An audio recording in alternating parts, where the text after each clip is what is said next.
Hello friends, कैसे हैं आप सभी लोग। तो चलिए हम लोग स्टार्ट करते हैं। हमारा आज का टॉपिक है, तो बिहार में हम लोग देख रहे थे प्राचीन बिहार का इतिहास, जिसमें हम लोग मगध साम्राज्य के बारे में देख रहे थे। मगध महाजनपद के बारे में हम लोग देख रहे थे, जिसमें हम लोगों ने हर्यक वंश देख लिया था, उसके बाद से सुनाग वंश भी देख लिया था। अब हम लोग देख रहे थे इसमें नंद वंश हम लोग का आगे होने वाला था। नंद वंश, देखिए नंद वंश की जो स्थापना है, नंद वंश की स्थापना महापद्म नंद ने की थी। महापद्म नंद, नंद वंश की जो स्थापना है वो किसने किया था? तो महापद्म नंद ने 344 ईस्वी पूर्व में,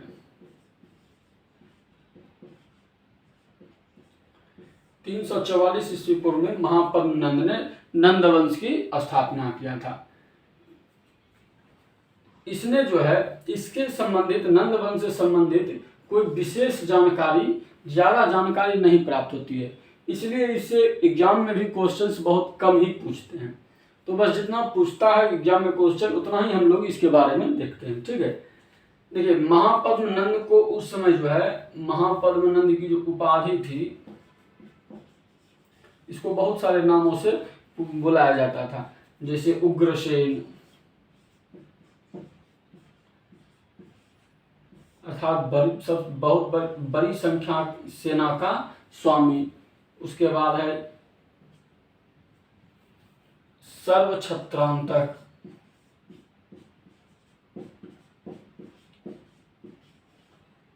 सर्वछत्रांतक क्षत्रियों का नाश करने वाला। उसके बाद एकराट, एकराट अनुल्लंघनीय,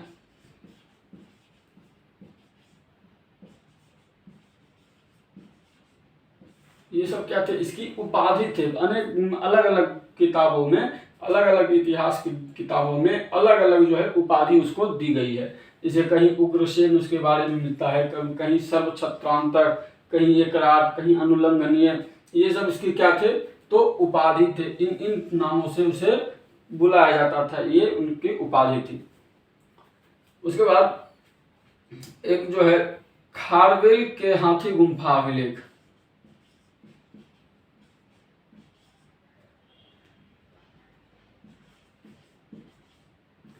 खारवेल के हाथी गुम्फा अभिलेख,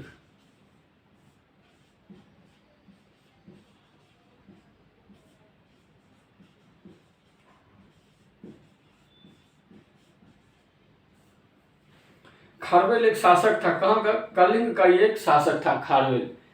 इसके हाथी गुम्फा अभिलेख से ये पता चलता है कि कलिंग पर में महापद्म नंद ने आक्रमण किया था। कलिंग के साथ महापद्म नंद ने क्या किया था? युद्ध किया था। तो इसकी इसमें चर्चा मिलती है, किसमें? तो हाथी गुम्फा अभिलेख में, और इसके विजय की जो चर्चा है वो इस अभिलेख में मिलती है। उसके बाद इसी अभिलेख में यह भी पता चलता है कि एक जैन मुनि थे जिनसेन,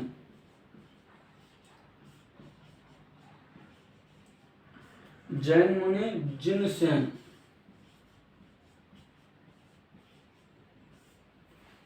जैन मुनि जिनसेन की जो है प्रतिमा, जो कि कलिंग में थी, वहां से इसने क्या किया था? उस जैन मुनि की प्रतिमा को उठा करके ये मगध लेके चला आया था अपने पास। ठीक है, कलिंग में इसने एक नहर का निर्माण करवाया था।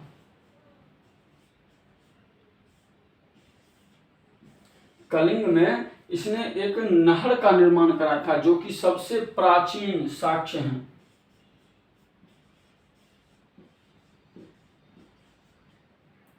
जो कि सबसे प्राचीनतम नहर के जो साक्ष्य हैं वो इसी के हैं। किसके? तो महापद्म नंद के, इसने की जो कहाँ बनवाया था?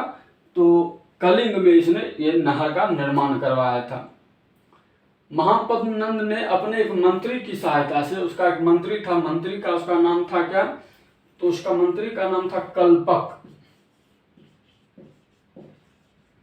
इस कल्पक की सहायता से उसने क्या किया था कि बहुत सारे क्षत्रियों का नाश किया था, बहुत सारे क्षत्रियों को हराया था। तो ये कौन है? कल्पक। तो महापद्म नंद का एक मंत्री था कल्पक, जिसकी सहायता से उसने बहुत सारे क्षत्रियों को क्या किया था? तो हराया था। इसमें कहा गया है कि ये जो है इतिहास का सबसे पहला शूद्र शासक था, अर्थात निम्न कुल का जो शासक है, सबसे पहला निम्न कुल का शासक था, निम्न कुल का था। लेकिन ये जो है सबसे पावरफुल शासक जो है मगध साम्राज्य में अभी तक में सबसे जो है पावरफुल शासक ये महापद्म नंद रहा है। इससे पहले जितने भी थे उन सब में सबसे जो है पावरफुल, सबसे जो है मजबूत शासक कौन? महापद्म नंद को कहा गया है। ठीक है। इस वंश में का जो अंतिम शासक, इस वंश में बीच में बहुत सारे शासक हुए, लगभग 8 शासक और हुए बीच में, तो उन सभी के बारे में कोई जानकारी उतना प्राप्त ही नहीं होता है। तो इनका जो अंतिम शासक है घनानंद, इस वंश का जो अंतिम शासक है घनानंद, इसके चर्चा मिलती है कहीं कहीं। तो घनानंद जो है इस वंश का अंतिम शासक था, कहीं कहीं इसको धनानंद भी कहा जाता है, घनानंद भी कहा जाता है। ये क्या है? तो ये नंद वंश का सबसे अंतिम शासक कौन है? तो घनानंद। इसके बारे में विशेष इसलिए है कि इसके बारे में 1-2 क्वेश्चन एग्जाम में पूछ देता है, क्योंकि इसके समय जो है इसी के समय में सिकंदर का आक्रमण हुआ था।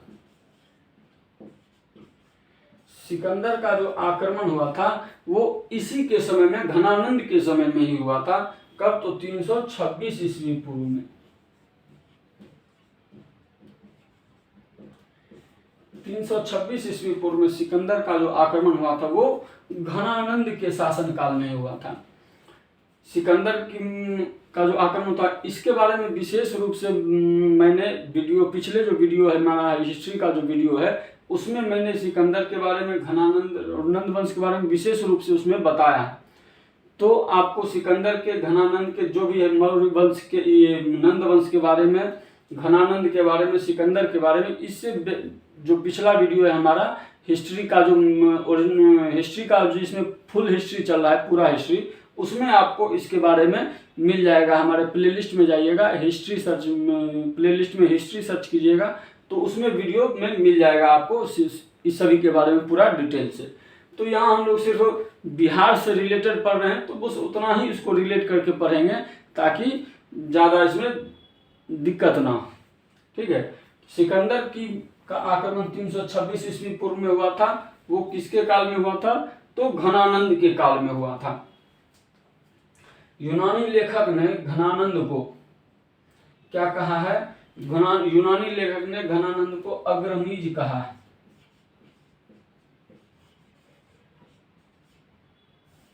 क्या कहा है? तो अग्रमीज कहा है। भद्रशाल जो है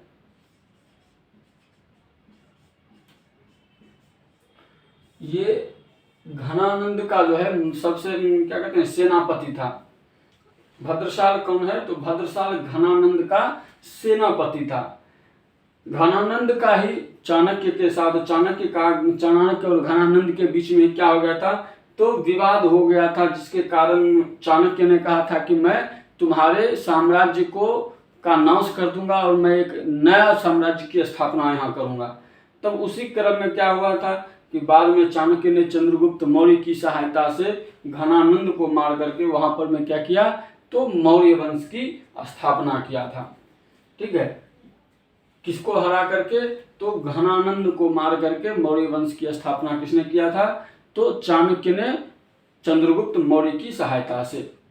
तो इसके आगे नंद वंश के बारे में बस इतना ही हो गया। अब इससे आगे, इससे ज्यादा डिटेल्स मिलता भी नहीं है कहीं, इसके बारे में ज्यादा कहीं कुछ पता भी नहीं चलता है। तो नंद वंश के बारे में हम लोग इतना ही पढ़ेंगे। इसके बाद हम लोग अब आ जाते हैं मौर्य वंश के बारे में। नंद वंश के बाद अब हम लोग आ जाते हैं मौर्य वंश में। मौर्य वंश से पहले हम लोग एक बार जैन धर्म और बौद्ध धर्म के बारे में पढ़ लेते हैं। ठीक है।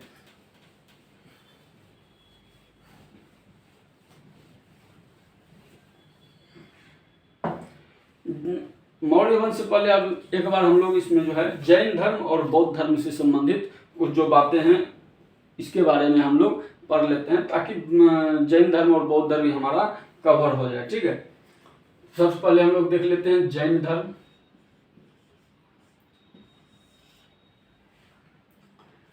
देखिए, जैन धर्म हो या बौद्ध धर्म हो, तो इसका जो उदय का कारण था वो था सनातन संस्कृति में कुछ जो है हिंदू धर्म में कुछ जो कुरीतियां आ गई थी, जिसके कारण जैन धर्म और बौद्ध धर्म के उदय होने का अवसर मिल गया, और उदय होने के साथ साथ इसको फैलने का भी अवसर मिल गया, इसके विस्तार होने का भी इसको क्या हो गया, तो अवसर मिल गया।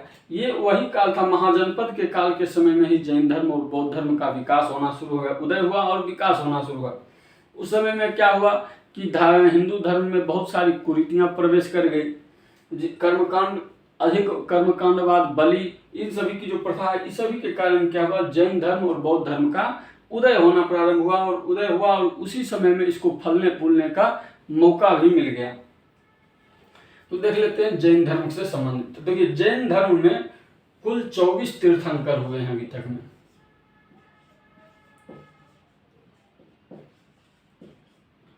जैन धर्म में अभी तक में कुल 24 तीर्थंकर हुए हैं। अब ये तीर्थंकर कौन है, तो तीर्थंकर धर्म के उपदेशक, जो धर्म का उपदेश करते हो, या इस धर्म के जो प्रमुख होते हैं, उन्हें क्या कहते हैं, तीर्थंकर कहते हैं। ठीक है, जिसमें कुछ तीर्थंकरों के बारे में हम लोग को पढ़ना है, 24 तीर्थंकर के बारे में हम लोगों को पढ़ना नहीं है, क्योंकि 24 के बारे में पूछता ही नहीं। 5-6 तीर्थंकर हैं जिनके बारे में विशेष रूप से पूछता है, तो उन्हीं के बारे में हम लोग विशेष रूप से पढ़ लेंगे। ठीक है, प्रथम तीर्थंकर थे ऋषभदेव। प्रथम तीर्थंकर ऋषभदेव, और 24वें तीर्थंकर, 22वें तीर्थंकर अरिष्टनेमि।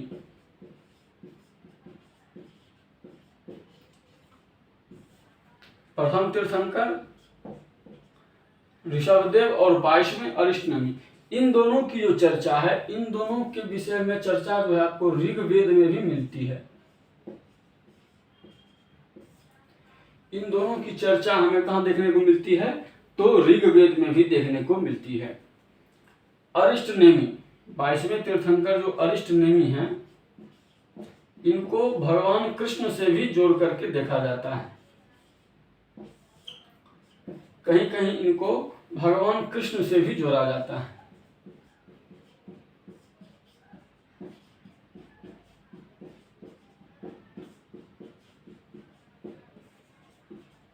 ठीक है, अरिष्टनेमि को कहीं कहीं भगवान कृष्ण से भी जोड़कर देखा जाता है। 10वें तीर्थंकर थे शीतलनाथ। 10वें तीर्थंकर शीतलनाथ थे। इनका जो जन्म है, इनका जन्म बिहार में ही हुआ था। इनका जन्म बिहार में हुआ था। इनका जन्म बिहार में हुआ था, और इनके जो पद चिन्ह हैं, पद चिन्ह चतरा में देखने को हमें मिले हैं। चतरा जो कि झारखंड में है, जो कि झारखंड में है, पहले वो भी बिहार का हिस्सा था, तो वहीं चतरा झारखंड में इनके पद चिन्ह हमें देखने को मिले हैं। अभी भी इनके पद चिन्ह वहां सुरक्षित रखे हुए हैं। ठीक है, उसके बाद जो है 19वें तीर्थंकर, 19वें तीर्थंकर थे मल्लीनाथ। 19वें तीर्थंकर मल्लीनाथ, और 21वें तीर्थंकर,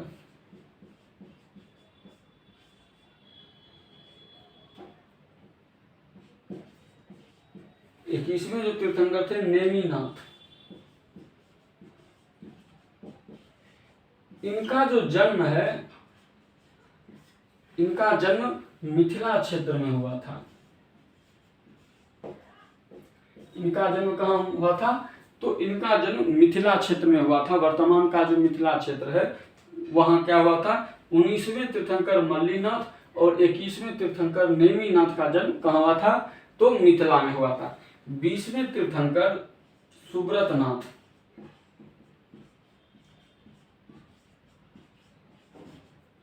20वें तीर्थंकर सुब्रतनाथ, इनका जो जन्म है, इनका जन्म चंपापुरी में हुआ था। इनका जन्म चंपापुरी में हुआ था, जो कि कहाँ है? तो भागलपुर में है।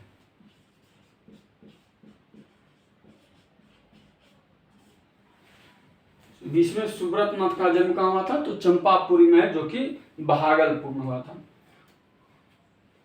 अब देखिए 19वें जो तीर्थंकर हैं मल्लीनाथ, 19वें तीर्थंकर जो मल्लीनाथ हैं, इनके बारे में श्वेतांबर और दिगंबर दोनों में दो मत हैं। श्वेतांबर और दिगंबर दोनों में दो मत है। श्वेतांबर जो है मल्लीनाथ को कहते हैं कि ये जो 19वें तीर्थंकर मल्लीनाथ जो हैं, ये क्या थे? महिला थी। 19वें तीर्थंकर मल्लीनाथ कौन थे? तो ये एक महिला तीर्थंकर थी। लेकिन दिगंबर जो मुनि हैं, दिगंबर जैन हैं, वो कहते हैं नहीं, महिला जैन तीर्थंकर हो ही नहीं सकती हैं। ये मल्लीनाथ जो हैं, ये कौन है? तो ये भी पुरुष ही हैं। तो आपको ये श्वेतांबर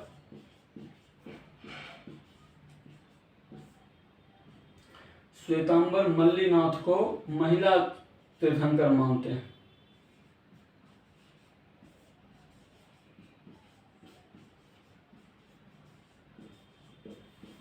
महिला तीर्थंकर मानते हैं।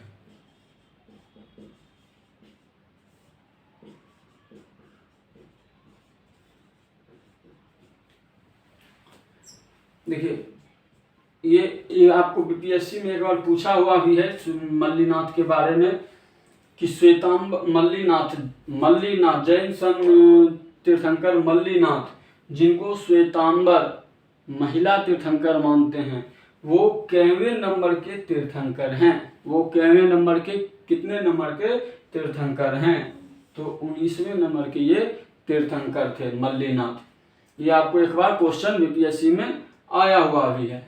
ठीक है, तो ज़्यादा सभी 24 तीर्थंकर के बारे में हम लोग को नहीं पढ़ना है।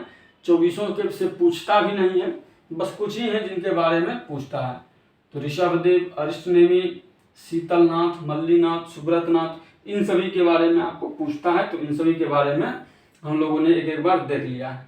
ठीक है, देखिए जैन जो संगीत हुई, ये जैन धर्म का उस समय विकास तो हुआ, लेकिन ये बहुत अधिक नहीं फैल सका, बहुत अधिक नहीं फैल सका। उसका कारण था कि ये इनका जो है संगठन, इनकी समितियां, यानी जैसे बौद्ध धर्म में आप में देखते हैं कि बहुत बार संगीति हुई है, आयोजन हुआ है, वैसे इसमें वैसा कोई संगीति का आयोजन जल्दी नहीं हुआ करता था। इसमें 2 बार जैन संगीति बुलाई गई थी।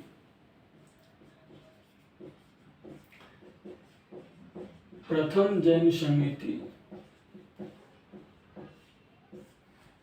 संगीति बुलाई गई थी आपको 300 ईस्वी पूर्व में। 300 ईस्वी पूर्व में कहाँ? तो पाटलिपुत्रा में।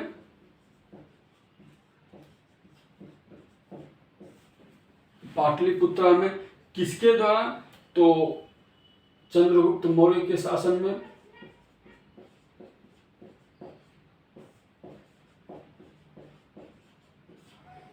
चंद्रगुप्त मौर्य के शासन काल में बुलाई गई थी, जिसकी अध्यक्षता किया था, इसमें किसने किया था? तो इसकी अध्यक्षता किया था स्थूलभद्र ने।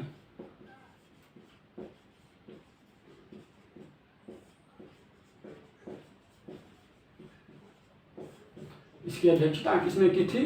तो स्थूलभद्र ने। प्रथम जैन संगीति 300 ईस्वी पूर्व पाटलिपुत्रा में हुआ था, चंद्रगुप्त मौर्य के शासन काल में। इसकी अध्यक्षता किया था किसने? स्थूलभद्र ने किया था।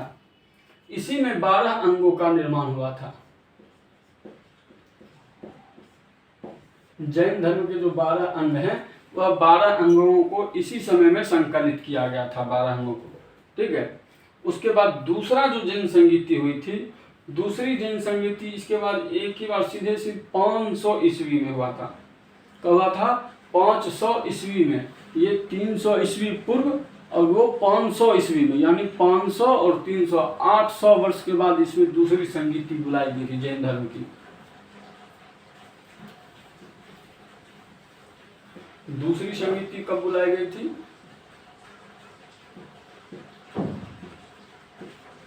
द्वितीय जो है 512 ईस्वी में। कब बुलाई गई थी? 512 ईस्वी में। किसने बुलाया था? तो ध्रुवसेन ने। ध्रुवसेन उस समय में ये मैत्रक वंश के शासक थे, जो कि गुजरात में थे। गुजरात के ये मैत्रक वंश के शासक थे। बुलाया था कहां पर ने? तो वल्लभी। वल्लभी कहाँ है? तो ये भी गुजरात में है। वल्लभी कहाँ है? तो गुजरात में। 512 ईस्वी पूर्व में 512 ईस्वी में ध्रुवसेन ने वल्लभी गुजरात में इसकी बैठक द्वितीय संगीति का आयोजन किया था। इसके जो अध्यक्ष थे देवधि क्षमा श्रवण। ये कौन थे? तो इनकी अध्यक्षता में ये क्या थे? इन्होंने उस समय क्या किया था? द्वितीय बौद्ध संगीति का क्या किया था? अध्यक्षता किया था। किसने? देवधि क्षमा श्रवण ने। इस समय में जैन ग्रंथों का अंतिम रूप से संकलन किया गया था। अंतिम रूप से इसका संकलन करके इकट्ठा करके उसको क्या किया गया? तो लिपिबद्ध करके इसको इस समय में रखा गया था द्वितीय बौद्ध संगीति में। ठीक है।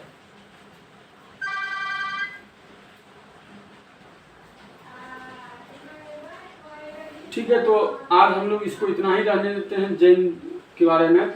इसके बाद अब हम लोग अगले वीडियो में, नेक्स्ट वीडियो में देखेंगे कि महावीर स्वामी का जन्म, उनके बारे में विशेष रूप से अगले वीडियो में हम लोग इसको कवर कर लेंगे। तो जैन धर्म का क्या होगा, हमारा कंप्लीट हो जाएगा अगले वीडियो में। उसके बाद हम लोग एक वीडियो में बौद्ध धर्म के बारे में देख लेंगे। तो उसके बाद हम लोग कहाँ चलेंगे? तो फिर मगध साम्राज्य में चंद्रगुप्त मौर्य यानी मौर्य वंश पर हम लोग देखेंगे। तो उम्मीद करते हैं कि आज का जो मैंने ये वीडियो बनाया है वो आप लोगों को पसंद आया होगा, वो आप लोगों को समझ में आया होगा। समझ में आया हो, पसंद आया हो तो लाइक करें, शेयर करें, सब्सक्राइब करें। धन्यवाद।